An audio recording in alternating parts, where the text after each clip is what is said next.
கிராமத்தில் வீரப்பன் என்ற ஒரு பேராசைக்காரன் இருந்தான். அவன் நீலாவை பற்றியும் அதன் மாணிக்க கல்லை பற்றியும் கேள்விப்பட்டான். எப்படியாவது அந்த மாணிக்க கல்லை திருடிவிட வேண்டும் என்று அவன் திட்டமிட்டான். ஒரு நாள் மல்லிகா வழக்கம் போல் நீலாவை பார்க்க காட்டுக்குச் சென்றிருந்தாள். வீரப்பன் அவளை பின் தொடர்ந்து சென்று மறைந்திருந்து அவர்கள் பேசுவதை கேட்டான். மல்லிகா திரும்பிச் சென்றதும் வீரப்பன் நீலாவை நெருங்கி அதன் மாணிக்க கல்லை திருட முயன்றான்.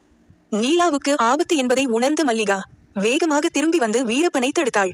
ஆனால் வீரப்பன் மல்லிகாவை தாக்கிவிட்டு நீலாவின் மாணிக்க கல்லை பறித்துக் கொண்டு ஓடிவிட்டான். தன் தோழிக்கு நேர்ந்த கொடுமையால் நீலா மிகவும் வருத்தப்பட்டது.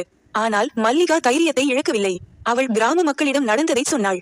கிராம மக்கள் வீரப்பனின் பேராசையை அறிந்து அவனுக்கு எதிராக ஒன்று திரண்டனர். நீலாவும் தன் மாய சக்தியால் வீரப்பனை தேடிச் சென்றது. கடைசியில் வீரப்பன் ஒரு புதருக்குள் ஒளிந்திருப்பதை நீலா கண்டுபிடித்தது.